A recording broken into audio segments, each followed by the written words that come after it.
ఇక్కడ బ్యాక్లాగ్ పోస్టుల భర్తీ విషయం కానీ లేకపోతే కొత్తగా రాబోయేటువంటి రిక్రూట్మెంట్ విషయంలో కానీ sir EWS quota sir EWS quota ద్వారా 10% రిజర్వేషన్ ఈడబ్ల్యూఎస్ కోటాకి మనం అమలు చేస్తున్నాం అధ్యక్ష.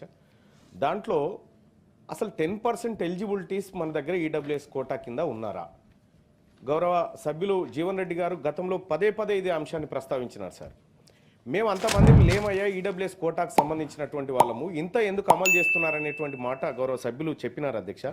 సో ఇటీవల భర్తీ చేసిన వాటి 50,000 ఉద్యోగాల విషయంలో రాష్ట్ర ప్రభుత్వానికి కృతజ్ఞతలు తెలియజేస్తూనే ఇందులో ఈడబ్ల్యూఎస్ కోటాకు ఎక్కువ అమలు చేయడం వల్ల ఇందులో బీసీ ఎస్సీ ఎస్టీలకు రావాల్సినటువంటి ఉద్యోగాల విషయంలో కొంత నష్టం జరుగుతుందనే విషయాన్ని సభ దృష్టికి తెస్తా ఉన్నాం అధ్యక్ష. అలాగే ఇప్పుడు రాబోయేటువంటి వాటిలో కూడా జబల్పూర్ హైకోర్టు అధ్యక్ష కేసు నెంబర్ 9692 ఆఫ్ 2021లో వాళ్ళు కేసు వేస్తే మొన్న అధ్యక్ష ఎక్కడ 2024లో తీర్పిస్తూ మొత్తం 100% ఉద్యోగాలు ఉంటే దాంట్లో 50% ఉద్యోగాలు రిజర్వ్డ్ పోగా మిగిలిన 50లోంచి 10% ఈడబ్ల్యూఎస్ వరకు తీసుకోవచ్చు అని చట్టం చెప్తుంది అధ్యక్ష.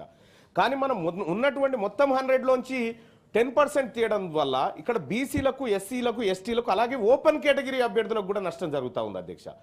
ఇప్పుడు నేను గవర్నమెంట్ని తమ ద్వారా చేసేటువంటి రిక్వెస్ట్ ఏంటంటే అధ్యక్ష, ఈడబ్ల్యూఎస్ కోటా ఫిక్స్ చేయండి. ఈడబ్ల్యూఎస్ కోటా ఫిక్స్ చేయడం ద్వారా దాంట్లో ఒరిజినల్గా ఎలిజిబిలిటీస్ ఎంతమంది ఉన్నారో అంతమందికి ఇవ్వడానికి మనకు అవకాశం ఉంది. రెండోది మిగతా వాళ్ళకి కూడా పోస్టులు పెరిగేటువంటి అవకాశం ఉంటుంది, ఎక్కువ అవకాశాలు కూడా దొరుకుతాయి. ఇప్పుడు ఈడబ్ల్యూఎస్ కోటాను ఫిక్స్ చేసే అవకాశం ఏమన్నా ప్రభుత్వం దగ్గర ఉన్నదా?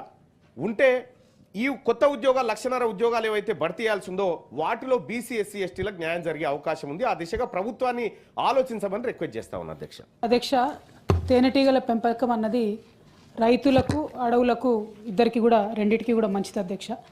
పండేటటువంటి పంటలలో దిగుబడిని పెంచేటటువంటి ఆస్కారం కూడా తేనెటీగలతో ఉంటుంది అధ్యక్ష. అట్లానే గిరిజన ప్రాంతాల్లో ఉండేటటువంటి గిరిపుత్రులకు ఉపాధి అవకాశాల కోసం అందరు ప్రభుత్వాలను కూడా వెతుకులాడుతూ ఉంటాం అధ్యక్ష.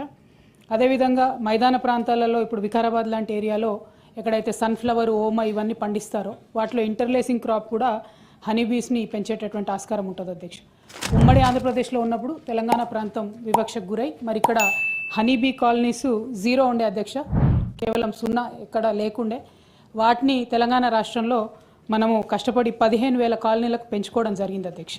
సో ఇప్పుడు గౌరవ మంత్రివర్యులని మేము రిక్వెస్ట్ చేసేది ఏంటంటే ఈ హనీబీ కాలనీస్ని ఎస్పెషలీ ఆసిఫాబాద్, భద్రాచలం ఇట్లాంటి ఏరియాస్లో కనుక పెంపకం చేసినట్టయితే చాలా మంచి రిజల్ట్ ఉంటుంది. అట్లానే గిరిపుత్రులందరికీ కూడా సహాయం చేసినట్టు ఉంటుంది అనేటటువంటి ఒక ఆలోచనతో అడుగుతా ఉన్నాం అధ్యక్ష. అట్లానే నల్గొండ బత్తాయి తోటలు ఎక్కువ ఉంటాయి అధ్యక్ష తమ సొంత జిల్లాలో, మరి అక్కడ కూడా ఇంటర్లేసింగ్ క్రాప్గా ఇది పనికొచ్చేటటువంటి ఆస్కారం ఉంటుంది కాబట్టి గౌరవ మంత్రివర్యుల్ని దీని మీద శ్రద్ధ పెట్టవలసిందిగా నేను రిక్వెస్ట్ చేస్తున్నా అధ్యక్ష. అట్లానే నేను ఇంకొక ప్రశ్న అడిగాను అధ్యక్ష, పట్టు పరిశ్రమకు సంబంధించి అంటే మల్బరీకి సంబంధించి చేయాల్సినటువంటి సాగు గురించి అడగడం జరిగింది అధ్యక్ష. దానిలో కూడా శోచనీయమైనటువంటి అంశం ఏంటంటే మా నేతన్నలకు రైతన్నలకు పనికొచ్చేటటువంటి అంశంలో కూడా ప్రభుత్వం మరి 16 కోట్లు బడ్జెట్లో పెట్టింది కానీ ఏమాత్రం కూడా రీసెర్చ్ ఇన్స్టిట్యూట్ పెట్టేటటువంటి ఇంట్రెస్ట్ లేదని చెప్పడం కొంచెం శోచనీయం అధ్యక్ష. అంతకుముందు కేసీఆర్ గారు అధికారంలో ఉన్నప్పుడు ఉమ్మడి ఆంధ్రప్రదేశ్లో సాగు లేకుండే అధ్యక్ష, మల్బరీ సాగు పూర్తిగా లేదు. దాన్ని మరి 13,000 ఎకరాలకు పెంచుకోవడం జరిగింది అధ్యక్ష. అట్లానే మనము జగిత్యాలో గౌరవ పెద్దలు జీవన్ రెడ్డి గారు మేమందరం కూడా కలిసి కొంతమంది యువ రైతుల్ని మరి ప్రోత్సహించి మల్బరీ సాగు అక్కడ కూడా ప్రయత్నం చేసినాం అధ్యక్ష. అయితే చాలా తక్కువ సంఖ్యలో వాళ్ళు ముందుకు వచ్చినారు. అక్కడ అగ్రికల్చర్ కాలేజ్ ఉంది కాబట్టి జగిత్యాల క్షేత్రంగా మల్బరీ ఈ మన సిల్క్ వామ్ రీసెర్చ్ స్టేషన్ పెట్టినట్టయితే చాలా ఉపయోగంగా ఉంటుంది అనేటటువంటిది కూడా రిక్వెస్ట్ చేస్తూ ఉన్నాం అధ్యక్ష.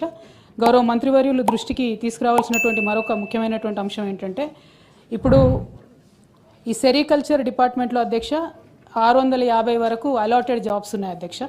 గత 15 నెలల్లో దాదాపుగా 400 మంది రిటైర్ అయ్యారు అధ్యక్ష.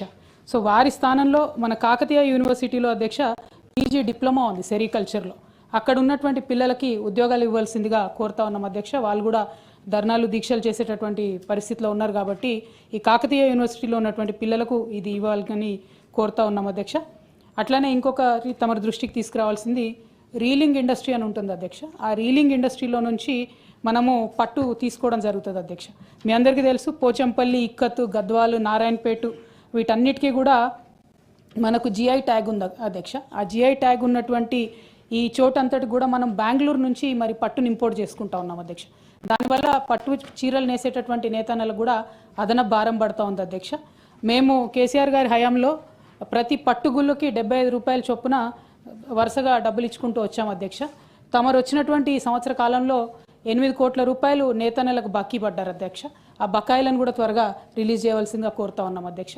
అదేవిధంగా గౌరవ మంత్రివర్యుల దృష్టికి తీసుకొచ్చేది ఏంటంటే, ఎన్నడూ లేని విధంగా కేంద్ర ప్రభుత్వం జిఎస్టీని విధించింది అధ్యక్ష చేనేత వస్త్రాల మీద. దాన్ని మేము మ్యాచింగ్ గ్రాంట్ ఇస్తాము, మా రాష్ట్ర ప్రభుత్వం నుంచి జిఎస్టీని చేనేత మీద మాఫీ చేస్తామని చెప్పారు అధ్యక్ష. మరి గత సంవత్సర కాలంలో ఆ ప్రపోజల్ని ఏం చేశారు? ఈ సంవత్సర కాలంగా మరి నేతన్నలు కట్టినటువంటి జిఎస్టీకి రాష్ట్ర ప్రభుత్వము మళ్ళా రియంబర్స్మెంట్ ఇస్తుందా ఏంటి అన్నటువంటి అంశాలని కూడా చెప్పవలసిందిగా నేను కోరుతా ఉన్నాను అధ్యక్ష.